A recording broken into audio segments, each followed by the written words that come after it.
how would you define the style of boards that you began building and are now building for Simon Shapes? At first, I was trying to make my own iterations of designs that I was inspired by. So Okay. I made a lot of like mid lengths and stuff in the early kind of years.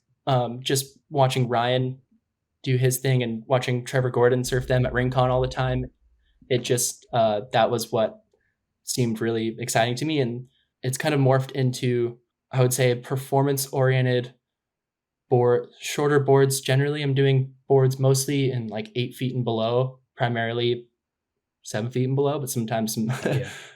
And yeah, just performance takes on designs, I would say, that work a little bit more for you than you do for them. Like I have really good memories of when I was younger writing thrusters and feeling like I was doing some of my best surfing, and like just the feeling of connecting turns on a tri-fin shortboard and like finishing the wave, and you're just like, oh, it's like the coolest feeling. Yeah. And so I longed for that eventually after riding mid lengths, but didn't really want to go back to riding the thrusters that I had really was a lot of energy and took a lot of motivation to work to make them work. So I tried to make some boards that are performance oriented that don't require as much work, I think I would say. Yeah. Yeah. Yeah. That's exactly what it looks like following your Instagram. It looks like high performance alternative designs, basically. Right. Yeah, I'd say so. Yeah. But inventive as well. Like there's I if that is a genre of surfboards, high performance alternative designs, yours look different than any others that I see that fit into that category. Thank you. Yeah. I think that Yeah. that's a compliment. Thank Well, you. so let's talk about some of the design features that I see you working with. Um, there's that deep concave in the nose of various boards. I don't know. Is it referred to as inverted panel V, or is that something different? And until someone comes up with a more streamlined name, Okay. yeah, I think so. Inverted panel V. Let me try to explain. It's almost a single channel Yeah, in the that's a good way to. in the nose. Yeah. So in the nose under the board, it's almost a single channel. So really deep concave, but not out to the edges of the board. It's only a certain width and a certain length. So it's kind of an extreme adjustment from the rest of the bottom of the board. Yeah. And some of them I've seen flow out of the nose and some of them don't. Some of them stop short 2 inches, I'd say, from the nose. Mhm. But that's what it looks like to me. Yeah. Exactly. So the basic it kind of all started when I came across a Jeff Alexander John Lane board, the Gemini.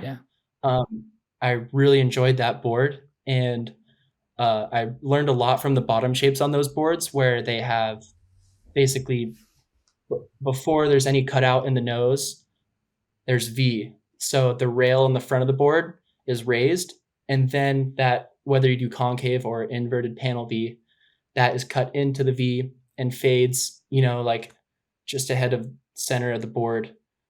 And the concept behind that is essentially to combine, at least in my mind, how it makes sense for me, is it's combining a single concave style entry and a V style entry, and combining them together and benefiting from them, and eliminating the drawbacks. So you get the benefit of not necessarily a lower, but a straighter entry rocker in the front of the board. It gets rid of all that curve that would be there from a curvy rocker. You basically just cut it out and get straight to the point and straighten that. I don't know if any of this makes any sense, but um, uh, yeah, it straightens the entry rocker in the center of the board, but you keep the V intact out on your rails in the front of the board, which I feel like can be beneficial in like doing steeper takeoffs, especially if the nose is a little bit wider at the tip. I feel like V gets that out of the way, and just eliminates probability that it'll catch as much. But then when the board's going flat uh, down the line, you're not really on rail or you're not doing a steeper takeoff. You're benefiting from a straighter entry rocker, so there's less. Uh, the board's pushing less water essentially when you're going down the line.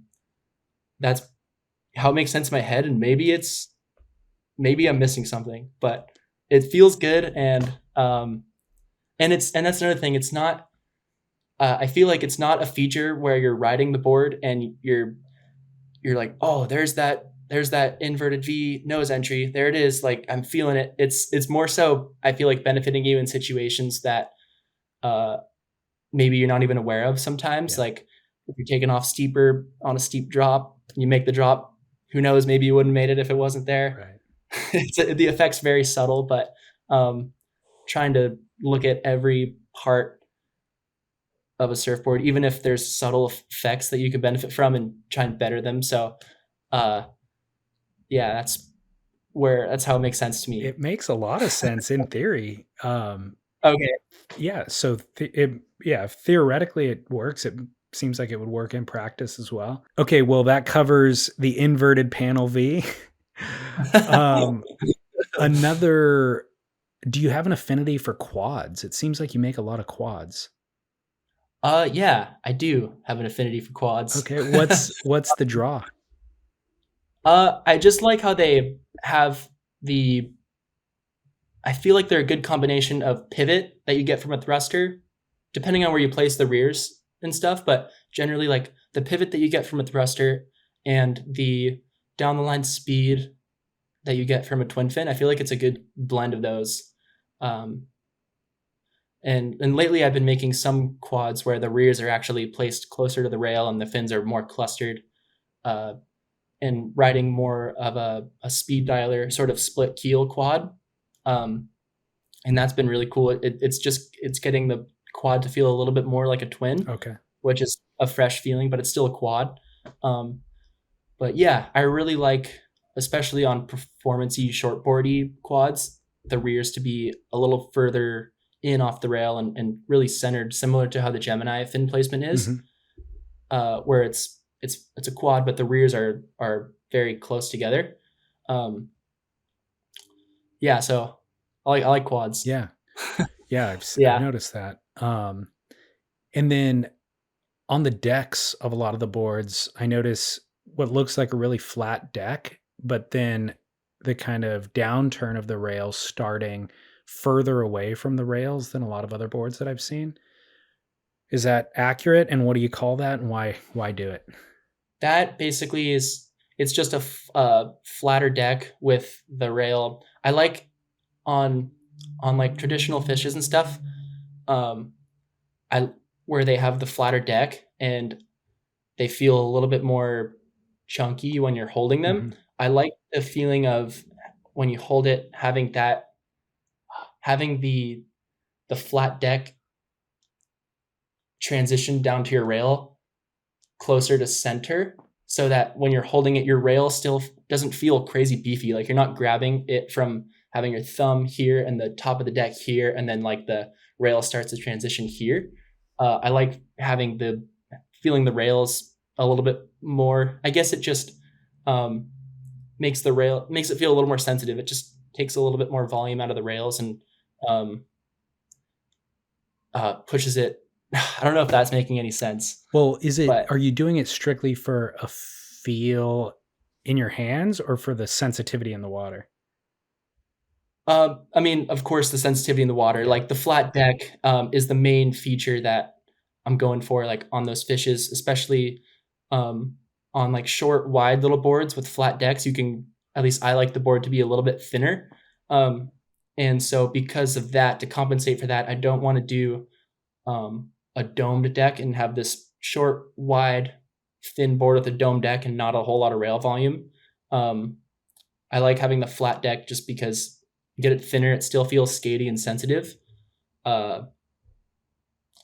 but even though like you can have a 2.25 inch thick flat deck and have it's hard to explain, have like your flat deck go pretty far out towards the outline, Yeah. and then you grab it and it still feels kind of chunky, Yeah. at least to me, where I just don't like the rail to feel, I don't like the rails feeling chunky in really any situation. I'd rather keep volume in the center and then um, have the rails feel a little more Yeah. neutral. That makes sense. And bringing that edge in helps me do that, Yeah. I guess. Yeah. Yeah. Totally.